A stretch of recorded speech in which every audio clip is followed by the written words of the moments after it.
Bonjour à toutes, bonjour à tous. J'avais envie de vous emmener sur le stand tendance imaginé par Innovatech.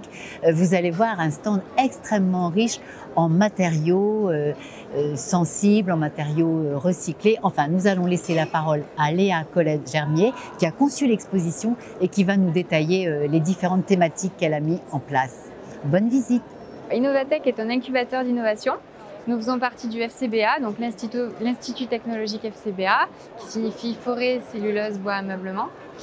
Donc nous faisons partie du réseau des centres techniques de France. Nous sommes partenaires du Salon Architect at Work. Chaque année, nous créons une exposition sur mesure qui est présentée ici en avant-première à Paris.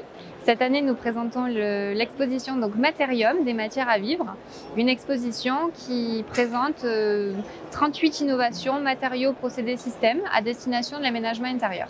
Nous l'avons conçu pendant le confinement.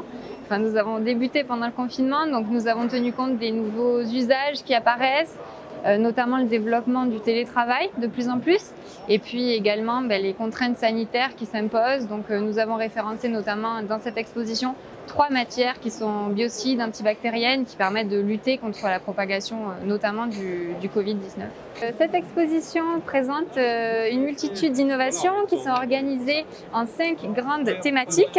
Nous avons par exemple cette matière qui est donc un matériau composite alvéolaire extrêmement léger, très stable d'un point de vue dimensionnel et très résistant mécaniquement. Par le biais d'un fraisage, on peut envisager de passer des câbles à l'intérieur, donc à l'intérieur des cloisons par exemple. On peut également ajouter des inserts et tout type de fixation, donc ce qui est relativement rare pour des matériaux alvéolaires. Nous sommes toujours dans la thématique matériaux alvéolaires. Donc voici ici le prototype Innov développé par Jean de Dreuil. Ce prototype est un micro-espace bureau qui est réalisé en Nomex 3D cintré. Donc c'est un matériau qui permet vraiment de repousser les limites de la matière et de créer des formes ovoïdes organiques comme celle-ci, donc des formes complexes. Donc toujours dans la thématique des matières alvéolaires et systèmes d'assemblage innovants qui permettent d'instaurer plus de modularité dans l'habitat, nous avons ce système-là, Trispine, développé par l'entreprise Wallinger, une entreprise suédoise. C'est un système d'assemblage qui permet donc d'assembler des panneaux entre eux pour créer par exemple des éléments de mobilier. Ce système est innovant car il ne nécessite pas l'emploi de quincaillerie ni d'outils spécifiques pour monter et démonter les pièces entre elles.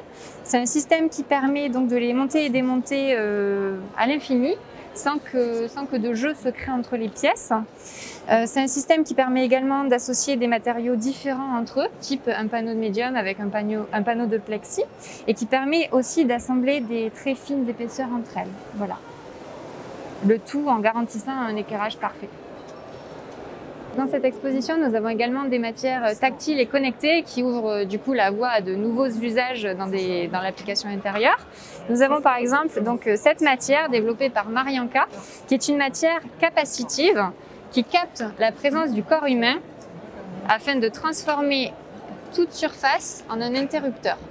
Toujours dans la thématique des matières connectées et des matières étonnantes, nous avons cette dalle de marbre rétroéclairée qui permet donc d'obtenir des effets visuels assez intéressants. Vous pouvez nous en dire un peu plus? Ça veut dire que ça joue, on peut programmer le type d'éclairage, l'angle de l'éclairage? Effectivement, grâce à un rétroéclairage LED sous la fine épaisseur de marbre, vous pouvez programmer les couleurs, programmer les motifs qui apparaissent. Et quelles peuvent être les applications d'une telle innovation? Alors cette technologie pourrait par exemple être employée pour créer un escalier dont les marches seraient rétroéclairées et connectées entre elles afin de créer des animations visuelles. Nous avons également dans cette exposition des matières recyclées qui peuvent être vues comme des alternatives à nos matériaux traditionnels.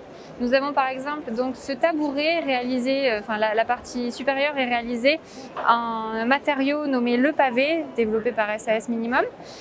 C'est une matière donc issue de déchets plastiques recyclés. Ce matériau local permet de valoriser 100 kg de déchets plastiques tous les 10 mètres carrés créés. En cette période si particulière d'un point de vue sanitaire, je présente également donc des matières qui sont biocides, antibactérielles. Nous avons notamment Metal Skin, donc qui est un post-traitement métallique auto-décontaminant à base de cuivre, qui permet en fait d'être très facilement appliqué comme une peinture sur tout type de surface, des revêtements horizontaux mais également des objets. C'est donc une matière qui est virucide, qui détruit les microbes, les bactéries et qui détruit notamment la Covid-19 en 4 heures. Toujours sur la thématique des matériaux en rapport avec la santé, voici donc Estomp, c'est un textile qui permet de filtrer les ondes électromagnétiques. Donc, le motif que vous voyez ici est réalisé à base d'encre à base d'argent et il permet de filtrer de manière sélective les ondes. Donc c'est le motif prédéfini qui permet de filtrer telle ou telle onde électromagnétique qui pourrait potentiellement avoir des effets négatifs sur la santé humaine.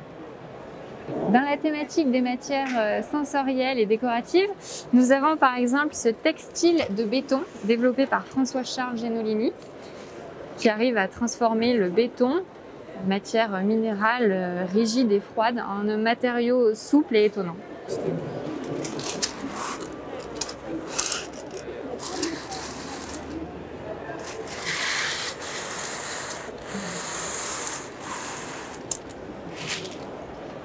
Art polarisant est une technique de colorisation optique qui permet, grâce au phénomène de biréfringence, de jouer donc sur la découverte de motifs et de couleurs grâce à un filtre polarisant.